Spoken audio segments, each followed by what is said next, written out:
por qué estamos en una situación que nos obliga a buscar otras perspectivas en este instante.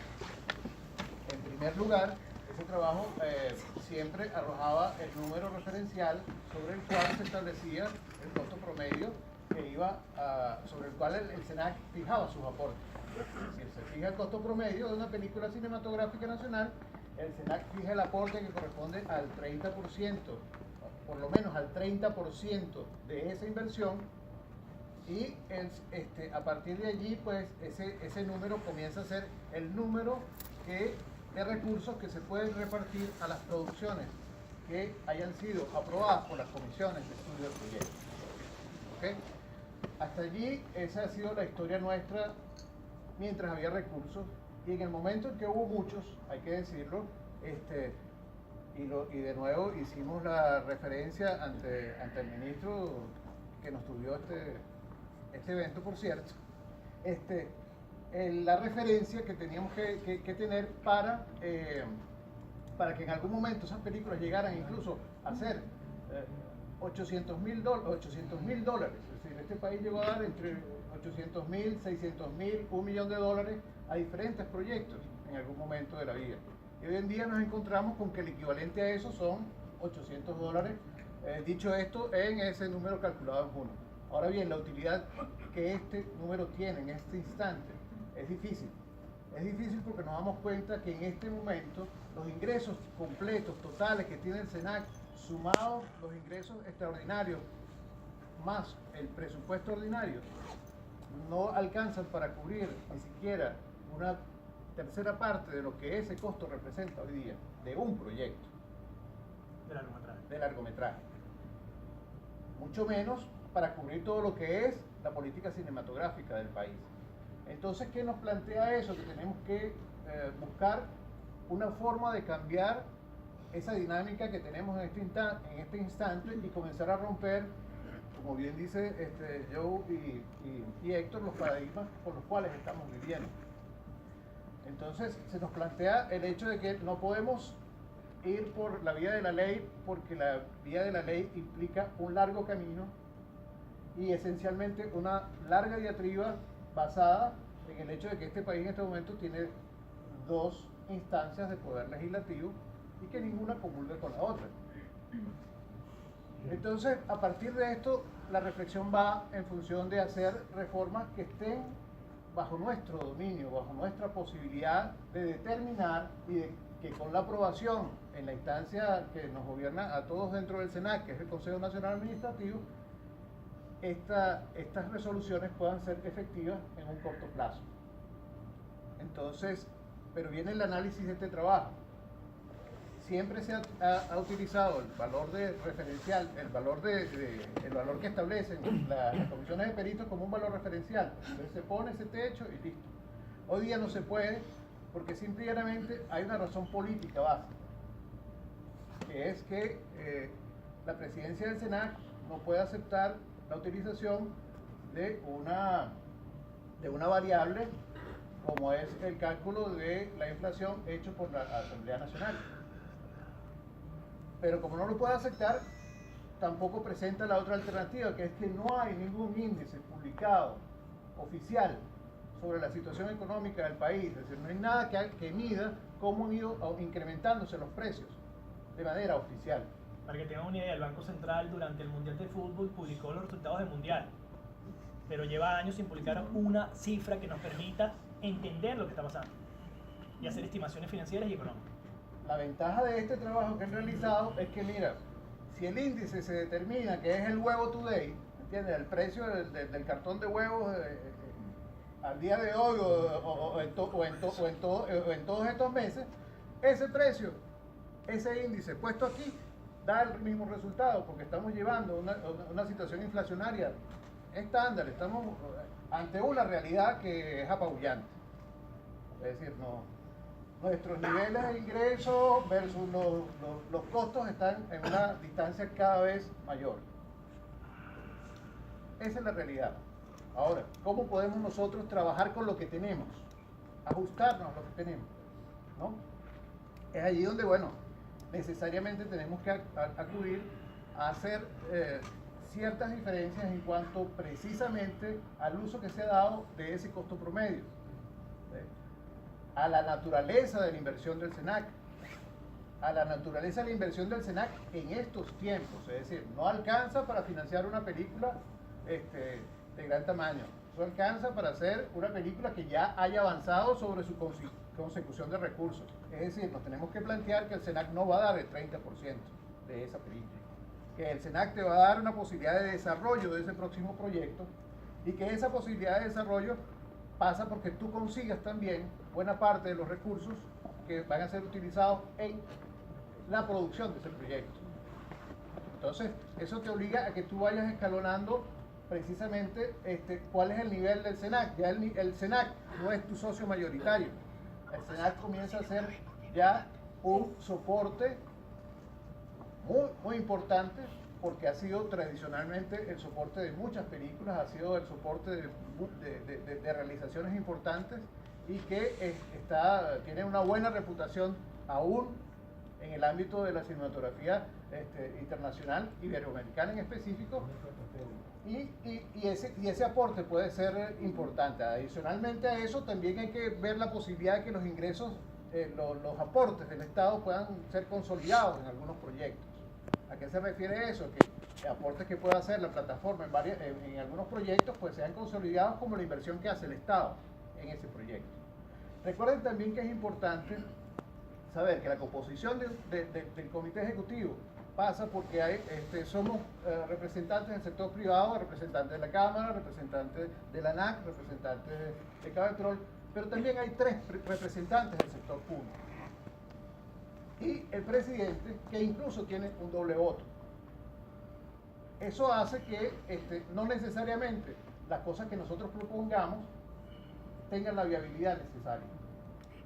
En tal sentido, durante mucho tiempo, hemos hablado siempre de tratar de llegar a decisiones consensuadas basadas en que esa circunstancia legal solo invita a que tengamos consenso para poder aprobar cosas con la mayor celeridad, con la mayor transparencia y con la mayor participación y pluralidad posible. Nos preocupa que en algunos momentos esa correlación cambie y se imponga lo que se impone en la política general en el país, que es que yo tengo más votos que tú y no tienes razón alguna para decir cualquier cosa, o yo tengo la razón. Eso es algo con lo que hay que tener mucho cuidado, y sobre todo con nuestra comunidad, que es particularmente acuciosa y particularmente interesada en que estos puntos siempre queden claros, porque la esencia básica del respeto es hablar con la verdad. No hay otra más. Después de allí vienen consideraciones colaterales, pero la esencia básica de esto es: esta es la realidad, esto es lo que tenemos que enfrentar, vamos a hacerlo juntos, porque juntos estamos aquí. La realidad nos apabulla, seamos de un lado o del otro, tengamos intereses políticos por un lado o por el otro. Entonces hemos hecho algunas consideraciones para ir hacia el... Si quieres, vamos un poco, porque creo que lo de la comisión de peritos y el costo arroja un poco el hecho de que hoy el SENAC tenga como resultado de su financiamiento de costo promedio esa cifra de $800. Creo que lo más conveniente sería saltar el tema de RIEF y ir primero a Fonprocine, que digamos de alguna forma es el fondo del cual se sustenta todo el financiamiento del SENAC. Entonces, si quieres, Claudia, para que hables un poco de la parte de Fonprocine. Okay. Bueno, seguramente muchos saben qué es Fonprocine, otros veo muchas caras nuevas que a lo mejor no lo saben, pero en la reforma de la ley de cine del 2005 se crea este fondo que viene nutrido de impuestos para fiscales que se le pechan a la empresa privada. No sé si tienes la lámina de los porcentajes. Sí, exacto. Fonprocine, bueno, como leen, es el fondo que financia la producción cinematográfica a través del impuesto que se pecha a la empresa privada por concepto de la producción audiovisual sobre su facturación bruta. No son ingresos netos, sino facturación bruta. Este fondo es administrado por el Centro Nacional Autónomo de Cinematografía. Y bueno, de hecho hay diversas instancias dentro del SENAC que regulan cómo se administra este fondo. Uno es la Junta Administradora de Fonprocine, que que tiene 17 miembros, o sea, es un miembro colegiado. Está el Consejo Nacional Administrativo, que está por encima de la Junta de Fonprocine, que es el que aprueba el Plan Anual de Cinematografía. Y es el que también vela porque ese presupuesto anual del SENAC cumpla con los porcentajes específicos en la ley para 60% producción cinematográfica, 10% para funcionamiento del SENAC, etcétera, etcétera. Entonces, lámina siguiente. Esta es la repartición aproximada de quién paga el impuesto de este gran pote llamado Fonprocine. El 50% del fondo lo nutren las cableoperadoras, la televisión por suscripción aporta el 1.5% de su facturación bruta. El 35% lo nutre la taquilla cinematográfica, los distribuidores y exhibidores. Se paga un 5% de la entrada de cine de cualquier película, sea nacional o extranjera, que nutre este fondo.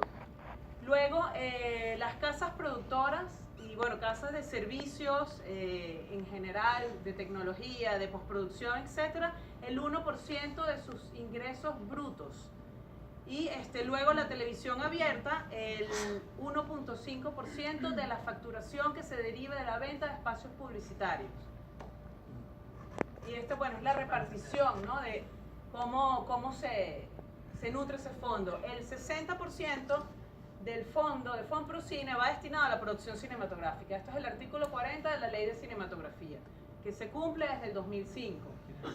En los momentos en que la recaudación cinematográfica, los ingresos por televisión, por suscripción, etcétera, han sido grandes, ha habido mucha actividad económica, el fondo de Fonprocine pues ha tenido como unos 10 años, del 2005 al 2015, con una gran cantidad de dinero y hemos visto pues una actividad, una producción cinematográfica bastante alta, ¿no? Siguiente lámina. Ok, vamos a detenernos un poquito para hablar de lo que son las perspectivas, ¿no? De qué otra forma podemos financiar el cine que no sea únicamente a través del Fonprocine. Yo soy de la Junta del Fonprocine. Nosotros hicimos en Fonprocine una proyección del 2018 para que tengan una relación más o menos clara. Todo lo que va a recaudar Fonprocine en el 2018, calculado a dólar remesa, es más o menos $53.000 en total. O sea que el instituto tendría $53.000 para educar, fomentar, producir festivales, promocionar las películas Y mantenerse. Entonces, esa es la realidad del dinero, porque suena muy grande, 60, 35, pero ese 60, 35 con la hiperinflación, hecho en un cálculo más o menos de los estilos así específicos que hizo Joe, nos dio más o menos un aproximado de $53.000.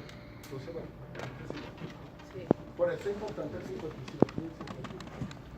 Bueno, entonces, en la reforma de la Ley de Cine del 2005 hay dos artículos interesantes que se refieren a los incentivos fiscales que pueden nutrir también a la producción cinematográfica. Son dos artículos que, bueno, cuando conecten la computadora los leemos, pero básicamente definen o esbozan lo que sería la inversión de la empresa privada a través de los incentivos fiscales. Ok, leo el artículo 57. Aquí lo tengo.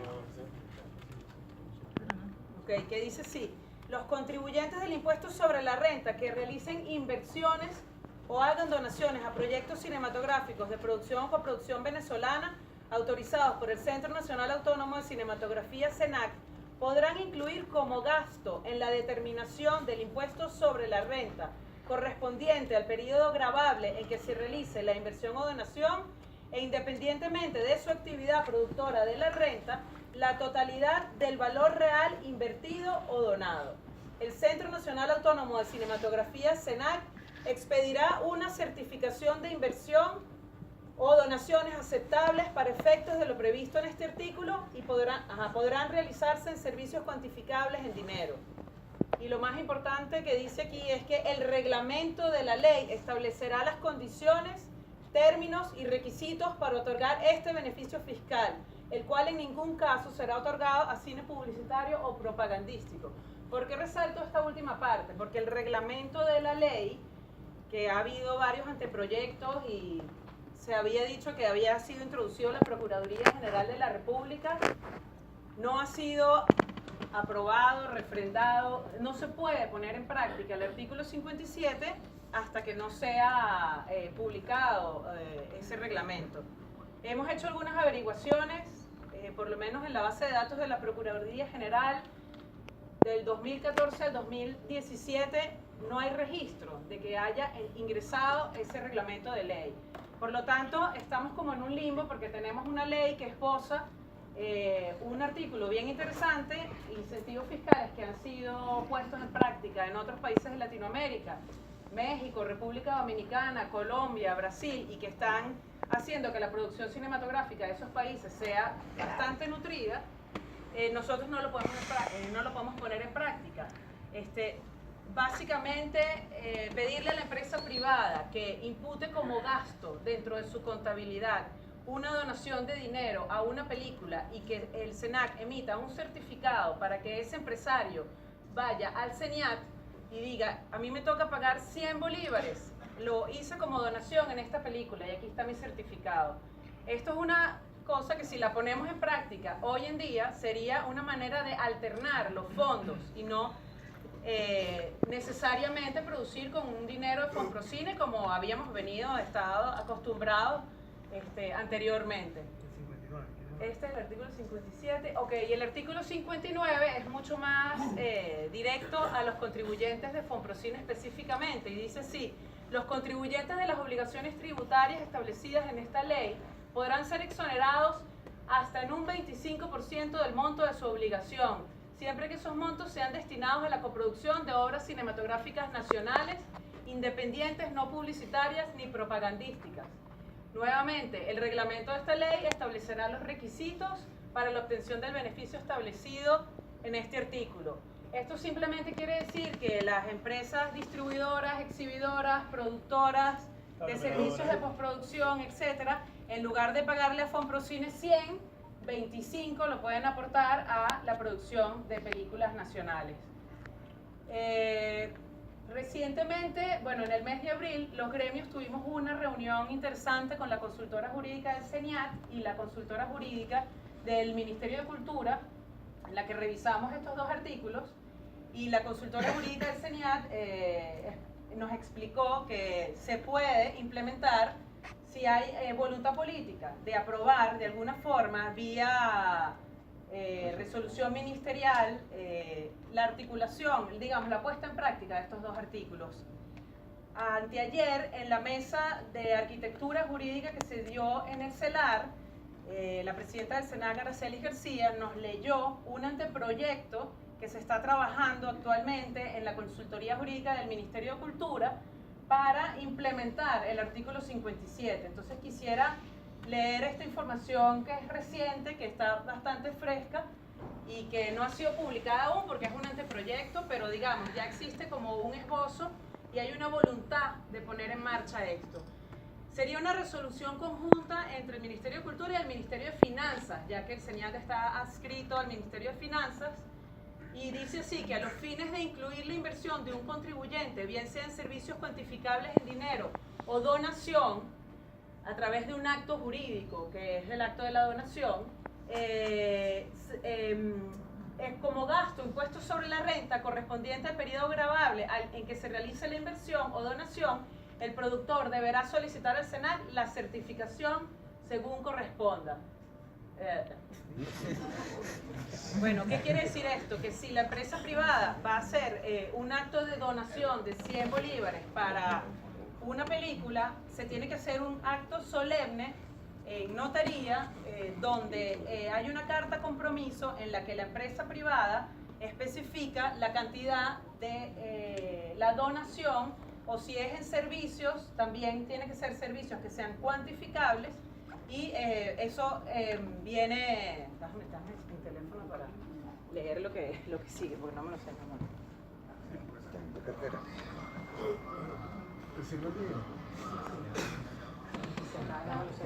Y no importa. No tiene que ser textual. Sí, claro.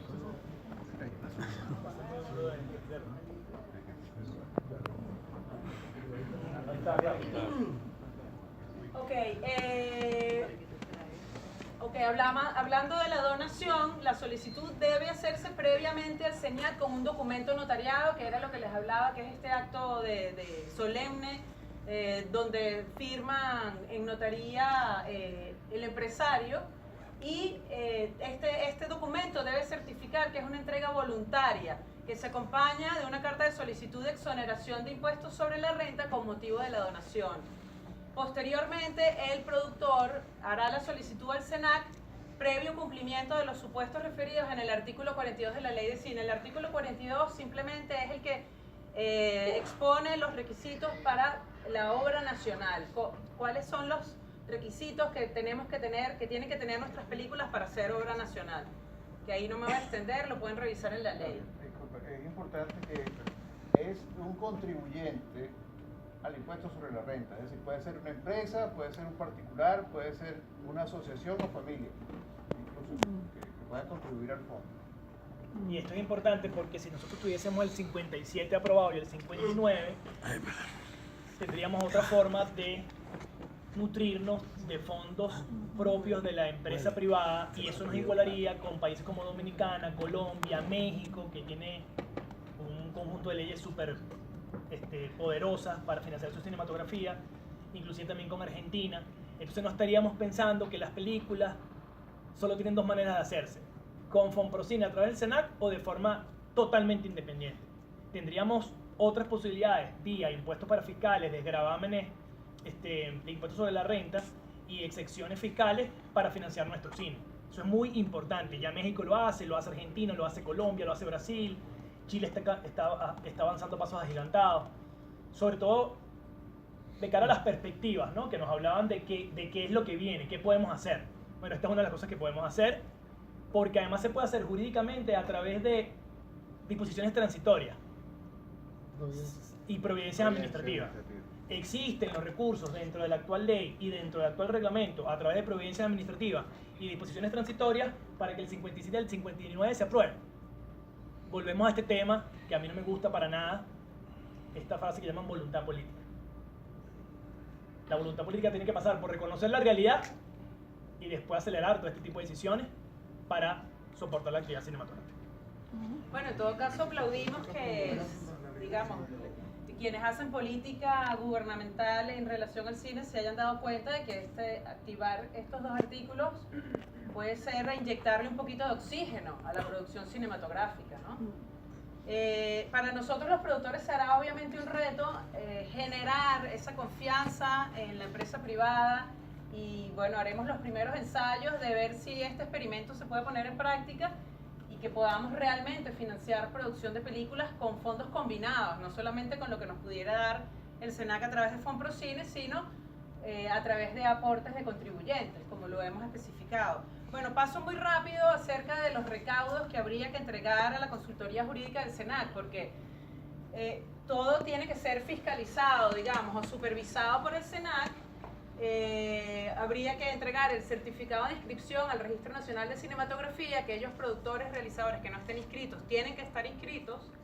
Una carta compromiso suscrita entre el contribuyente del impuesto sobre la renta y el productor de la obra cinematográfica, en la que se detalle el monto de la inversión o donación, la fecha estimada en la que se realizará el desembolso, y en el caso de que sea bienes o servicios deberá especificarse la cuantificación de estos en dinero, y el SENAC podrá rechazar o cuestionar esta cuantificación.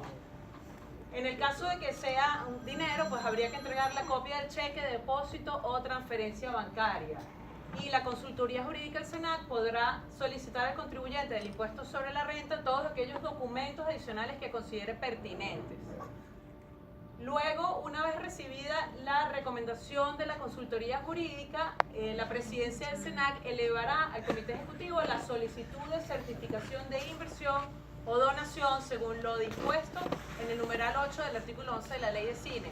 Quiere decir que se someterá a comité ejecutivo, y luego, si está aprobada esa certificación en comité ejecutivo, la presidencia emitirá el correspondiente certificado que luego el contribuyente aportará al CENIAT. Entonces, bueno, esto es una novedad, es una noticia fresca y que esperemos realmente se impulse.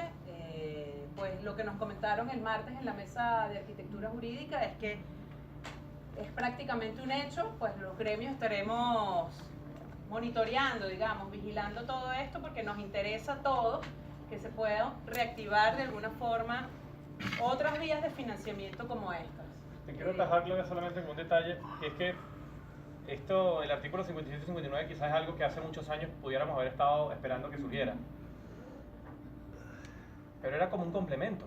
O sea, es un complemento para la coproducción o producción de películas. Resulta que ahora entonces estamos, como el dinero de Fonprocine no existe, entonces estamos buscando una vía para que el artículo 57 y 59 resuelvan un problema de fondo que se tiene. Que es que, si vamos atrás, quien paga el impuesto para financiar la cinematografía en Venezuela, las cable operadoras, tienen reguladas sus tarifas, la taquilla cinematográfica las funciones cada vez son menos porque en la noche las funciones nocturnas se han eliminado, la gente no tiene dinero para ir al cine, es decir, la taquilla cinematográfica ha descendido considerablemente, las casas productoras que hacen publicidad cada vez hacen menos publicidad, por lo tanto el impuesto que pagan es mucho menor y la televisión abierta casi ya es nula el impuesto que deben pagar por comerciales, por parrilla comercial. Entonces, la realidad de fondo es esta, El artículo 57-59 es una gran solución y es una vía complementaria que siempre hemos querido, pero porque hoy ocurra o porque hoy haya una coyuntura o una posibilidad de que el artículo 57 se active y de que la empresa privada pueda utilizar su impuesto para destinarlo a la producción cinematográfica, eso no quiere decir que la realidad verdadera es esta, que lo que está haciendo que no se pueda financiar cine es que la empresa privada que se dedica a pagar impuestos para que se produzca el cine no tiene posibilidad de producir. Entonces, este es el problema de fondo, para Fonprocine. O sea, activar Fonprocine, pero activar Fonprocine es activar esa empresa privada, es activar esos contribuyentes.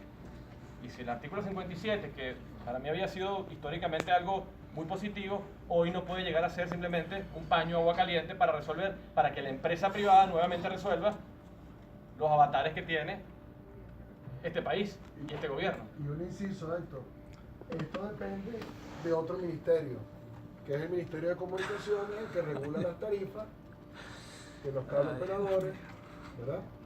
De las televisoras. Entonces, ahí hay un... Sí, las cable operadoras tienen sus tarifas reguladas por una razón. Por eso. La taquilla cinematográfica ha descendido por una razón. Las casas productoras y la publicidad que se produce es menos por una razón. Y la televisión abierta no puede pagar, no tiene para los comerciales por una razón. Entonces, también ahondar en eso hoy creo que es un tema...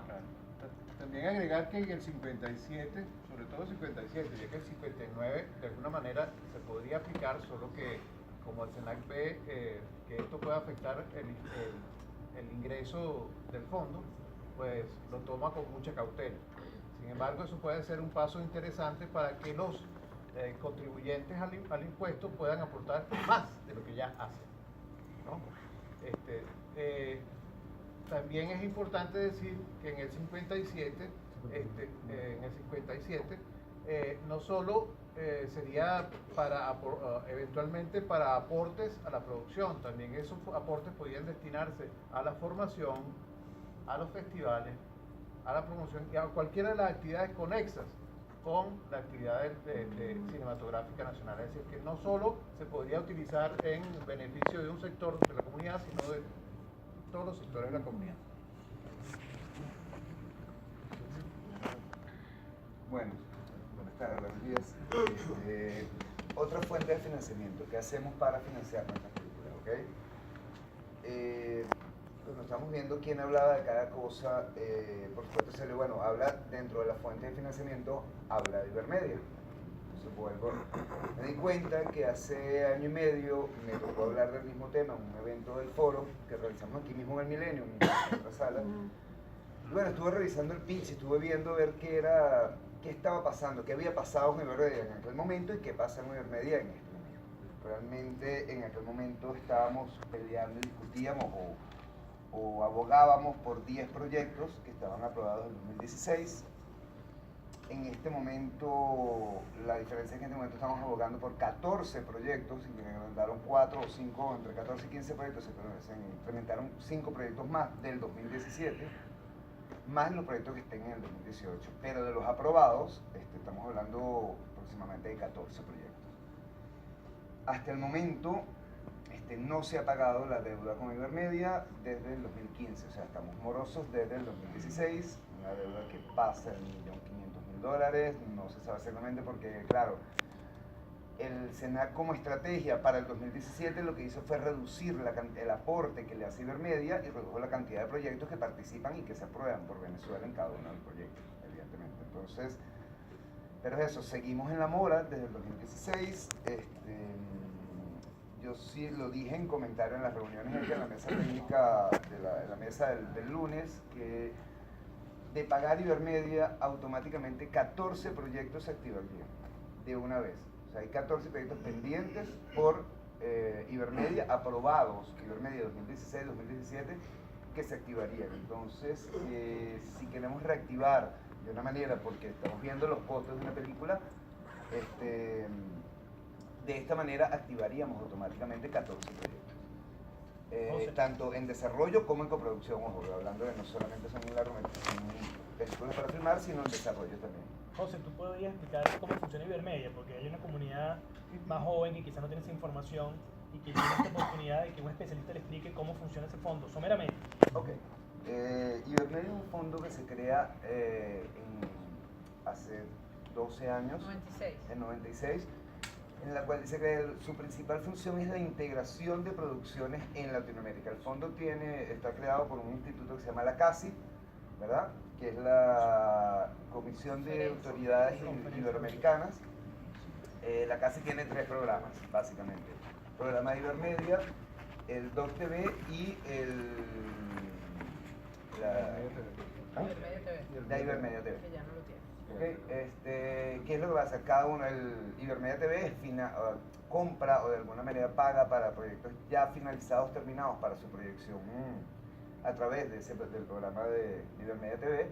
DocTV es para documentales, un programa anual donde están involucrados no solamente el programa Ibermedia, sino las televisoras públicas de todos los países de Iberoamérica, donde se financian documentales, y está Ibermedia, que es el programa base de ellos, donde se apoya y se financia el proyecto cinematográfico. Venezuela aproximadamente ha recibido, creo que son 99 proyectos han recibido Ibermedia desde su comienzo. Y bueno, es eso, un fondo de apoyo iberoamericano. O sea, lo que buscan ellos es apoyar, en el caso de la coproducción, la integración de dos países, donde hay un país mayoritario y un país minoritario. Entonces tienen una cantidad de reglas y bases que están en la base de Ibermedia. Es un programa anual en la cual normalmente cierra alrededor del mes de abril y su reunión dan resultados, por decirlo de alguna manera, en el mes de noviembre. José, ¿cuál es la totalidad del aporte que puede hacer Ibermedia a desarrollo y a coproducción ahorita? Ok, los montos. En el caso de desarrollo, el monto que ellos pueden, al cual puede acceder uno al fondo son $15.000. Es el monto máximo. El máximo. Y el monto para coproducción serían $150.000. Creo, y por eso hago la insistencia de la importancia de Ibermedia en un momento de crisis como la que estamos teniendo y en un momento con unos montos como lo que tenemos, sería importante poder decir que los proyectos, inclusive, no solamente a futuro, sino los ya aprobados, que están parados, puedan tener ese apoyo de Ibermedia y puedan tener dinero que les corresponde por haber ganado y por haber estado en el fondo. ¿Okay? ¿Alguna otra pregunta de Ibermedia? Entonces, ¿cuál es el problema? Porque ¿qué pasa con esto? El tener 2 años de morosidad en el fondo ha hecho que nosotros a nivel internacional, y aunque suene duro lo que voy a decir, perdamos credibilidad. Credibilidad en los festivales, credibilidad en los fondos. Cada vez que nosotros nos presentamos o nos presentamos afuera en algún festival diciendo que es una coproducción con Venezuela, bueno, ¿de dónde va a sacar Venezuela? ¿O cómo puedes justificar tú un aporte de Venezuela si ni siquiera puedes realmente tener los accesos de las cosas que te corresponden, como lo que pasa en Ibermedia? Entonces, estamos corriendo un riesgo a nivel de coproducción, un riesgo a nivel internacional, que es el aislamiento de Venezuela como cinematografía para esos intercambios o para esas coproducciones, que es una manera más de conseguir recursos para financiar las películas. Y va a llegar, o sea, va a llegar un momento en que se nos va a terminar de trancar ese rucho, es lo que siento yo. Por eso es que muchas veces la gente dice, bueno, pero la insistencia de Ibermedia y del pago de Ibermedia, y que se entienda, que el SENAC entienda, que yo creo que el SENAC está haciendo todo el esfuerzo posible por hacer ese pago, es que corremos ese riesgo de colapsar internacionalmente por perder la credibilidad. Otra cosa que está pasando y que nos va... Perdón. ¿Qué pasaría si Ibermedia pierde entonces esa credibilidad? ¿Qué pasaría para los proyectos nuevos que están ahorita en construcción, que están ahorita en esa preproducción? Es una pregunta que todos nos hacemos, ¿no? Cuando yo hablo de perder credibilidad, estoy hablando de perder credibilidad internacional, el país como cinematografía, no solamente con Ibermedia. O sea, no me estoy refiriendo en este caso justamente a Ibermedia, sino a nivel internacional. Cuando llegues a un fondo a pedir dinero para financiar las películas, ya, y bueno, yo no diría, aseguraría un 100% que está pasando, pero desde hace 2 años se ha aplicado, hay muchos proyectos que han aplicado a muchos fondos y Venezuela no ha quedado en ninguno de hace unos 2 o 3 años. ¿Y en Eso el es caso algo... de las productoras independientes? ¿Perdón? En el caso de las productoras independientes. Son proyectos Todas independientes. independientes las que aplican a esos fondos. Todos son productores independientes. Cada uno es un autor que mete su No se oye la pregunta.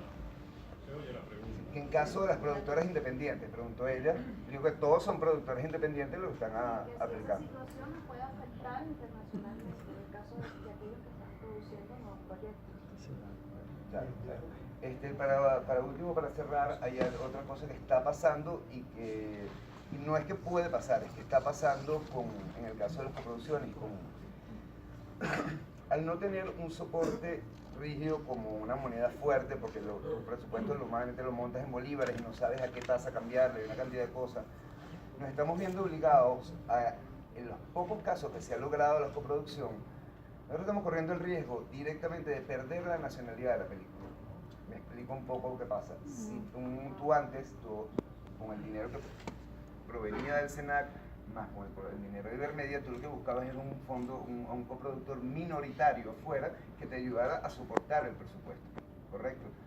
¿Qué pasa en este momento? Que ese coproductor minoritario que te puede poner 20, 30, 40 mil dólares, X cantidad de dinero a nivel internacional, con ese dinero podrías llegar a ser parte del 100%, o sea, puede llegar a ser el 100% del presupuesto de tu película, o puedes terminar la película, entonces tú no tienes en este momento un respaldo económico para soportar tu 60% o tu mayoría dentro del proyecto. Te verías obligado a que si quieres filmar la película tienes que aceptar que la película tenga otra nacionalidad para que te pongan el financiamiento. Eso es un riesgo que estamos corriendo y que está pasando en este momento. La gente está dándole a los coproductores la nacionalidad para ponerle el dinero y poder filmar las películas. Sí, una acotación. Él se refiere, o sea, a perder la categoría de ser mayoritario. Es decir, porque eso. la obra puede ser una coproducción minoritaria venezolana, pero nos está pasando que tenemos el director, el guionista, el rodaje en Venezuela, aportando muchas cosas a la película, pero realmente terminamos siendo minoritarios porque entre que tenemos que repartir la torta en muchos pedazos para poder coproducir con diferentes países y sacar adelante el financiamiento, aportamos mucho y realmente nos quedamos con poco. Obviamente es una dinámica que se viene manejando ya desde hace unos pocos años para acá. Antes no era así. O sea, perdemos. Cualquier cosa nos vemos si te acercas de ti. No, la nacionalidad es la nacionalidad. Es una nacionalidad minoritaria o una nacionalidad mayoritaria. O un festival como Que venezolano. empezaron a responder todos al mismo tiempo. Sí, es un poco más difícil. ¿No? Te tienes que responder nada. Sí, por eso decía que la nacionalidad venezolana se conserva. O sea, lo que se refiere él es que dejamos de ser mayoritarios, siendo los que impulsamos el proyecto, tenemos el guión, tenemos el director, rodamos aquí, pero nos vemos en desventaja. Sin embargo, ojo, Cheo, cuando tú vas a un festival y en tu película puede, para ser considerada un festival, el país que gana o por el cual la película que representa al país es el país mayoritario. Entonces quiere decir que el proyecto, ok, tú tienes una minoritaria venezolana porque el proyecto es tuyo, tú lo pusiste, tú eres el director, tú eres todo. pero va a representar a México en caso de que México ponga el dinero y sea mayoritario. No, fíjate, eso es lo que quiero decir. Quiero puntualizar solamente dos cositas, ¿no? Una es que siempre en el espíritu cinematográfico en el que nos hemos manejado, tratamos de hacerlo de manera general, entendernos unos a los otros, ¿verdad? Tengamos cualquier diferencia que podamos tener en otras índoles, ¿no? Pero cuando uno ve que existe un discurso donde dice, por ejemplo, Henry, que habla sobre la verdad, y que todos sabemos que la verdad es subjetiva, ¿a qué verdad se refiere realmente? Entonces cuando vemos, por ejemplo, que la cifra que aporta el SENAC en este momento son $800, ¿en base a qué dólar se está manejando esa cifra? Yo creo que un buen ejercicio fue el último que vimos, en ese cuadro final que vimos, donde pusimos las 3 tasas, y eso es más honesto, porque cuando partimos de una discusión honesta, sí podemos entrar en una discusión correcta, ¿ves? Cuando partimos de algún tipo de información ventajista, por decirlo de alguna manera, no quiero, por favor, quiero tener la buena intención de que podamos discutir de manera humana como lo hemos hecho siempre, ¿ves? Se ve extraño. Entonces cuando buscamos esos vericuetos, ahí nos hemos enfrentado. Yo les pido que de alguna manera tratemos de llevar los cuadros a esa categoría de discusión, ¿ves? Donde podamos ver las diferencias del dólar, porque tampoco el Estado, tampoco el Senado puede calcular las cosas a dólar, y ustedes lo saben bien. Cheo, precisamente por eso se pusieron las 3 tablas, y precisamente como el dólar remesa es una tasa oficial. En ese caso, pero en el caso de que el Senado aporta solo $800 no está. ¿Ves? Entonces, ¿sí me explico? Claro, Cheo, porque la respuesta automática a eso es que nosotros, a ver, ¿quién de ustedes ha conseguido un dólar Nicom en sus últimos meses? Pero, ¿quién ha conseguido mira, un dólar Nicom? mira, pero creo que el problema no es, mire, no nos quedemos ahí. mira, creo que el problema no es ese, el problema es el espíritu de lo que dice. Tienes razón. Esos $800 pueden ser 800 o pueden ser $3.000 o pueden ser $5.000, ¿cierto? Pero digamos, en todo caso la diferencia de 800 a 4.000 sigue marcando la misma situación. O sea, proporcionalmente es un parámetro de discusión mucho más honesto, y eso creo que nos llevaría a una buena navegación, a un buen fin. Pero Cheo, ese dato de 800 no le quita mayor credibilidad o le quita mayor contundencia a los datos arrojados. Para ti tal vez no, para ti tal vez no. Yo quería hacer... Vamos a terminar nosotros, por favor, y luego abrimos pie a la discusión. Coño, sería bueno que sintetizáramos y no hagáramos un comentario de cada intervención, por favor, a los moderadores. Muy bien, te felicito, José Ernesto. No por ti. No lo sé, Y no por ninguno de ustedes. Cerrar, es lo que digo, lo dije hace año y medio en el foro, lo vuelvo a decir ahorita, es la importancia de que todos como comunidad empujemos o podamos ayudar, no a los proyectos, no solamente a los proyectos ganadores de los 14 proyectos de Ibermedia, sino que vamos a hacer presión y de alguna manera a intentar seguir presionando para que se logre ese pago por los 14, por los de este año, por todo lo que cualquiera de nosotros puede meter y aplicar Ibermedia en cualquier momento. Sería importante, porque la pregunta de ella era, si yo tengo mi proyecto independiente, es que aclares que todas estas herramientas, todo el mundo, pero acláralo, todo el mundo tiene derecho a participar, no es que haya un club de gente que participa, sino estas herramientas son para todas las empresas y todos los autores que quieran presentar proyectos, tanto los del SENAC como los de Ibermedia, como los de los demás fondos. O sea, no estamos hablando de que hay alguien en especial que tiene una posibilidad, no. Todo el mundo que está aquí en esta sala sentado puede aplicar a Ibermedia. Todos los que están aquí pueden aplicar al SENAC. ¿Ok? Vamos a tener claro eso porque es importante. O hacer uso del artículo en el momento que pase del artículo 57-59. Cualquier productora del SENAC. En el caso de Ibermedia tiene ciertas regulaciones, pero te invito a que entren a la página de Ibermedia y vean las regulaciones en el caso de los desarrollos y de las coproducciones. Tienen requisitos distintos, tienen consideraciones distintas, pero es cualquier productora o cualquier productora que tenga un proyecto cinematográfico, en este caso, en el caso específico de Ibermedia. Dos apreciaciones, por favor. Digo. La primera es la disposición que abiertamente estaba planteado de no abandonar el programa Ibermedia. Para los compañeros que están aquí, Ibermedia es un programa que básicamente nace con lo que fue una iniciativa de los cineastas venezolanos en la creación de la casa y todo ese movimiento del cineasta latinoamericano. Y oímos al ministro de una manera muy grata la absoluta decisión de que seguimos en Ibermedia y se tiene que buscar. Estamos en una reingeniería económica del Estado, hasta donde entiendo, y se está fortaleciendo ver cómo podemos participar, y entre las cosas que se ha participado a través del Petro. Quiero no con esto crear ningún tipo de expectativa, pero hay iniciativas bien concretas y hay una voluntad bien precisa, porque si nosotros activamos Ibermedia, que es nuestro el interés, me permito decirlo, de lo que tenemos una posición política para impulsar el cine de una manera abierta, democrática y plural, está ahí. Lo de los artículos de la participación del sector privado, es absolutamente claro que eso es así, y de alguna razón está expresado en la ley de cinematografía, queridos amigos. Eso está en la ley. Lo que pasa es que no lo hemos activado. Y para los jóvenes que están aquí, quizás la participación de los gremios en términos de la búsqueda de políticas reivindicativas, podríamos encontrar un hito que fue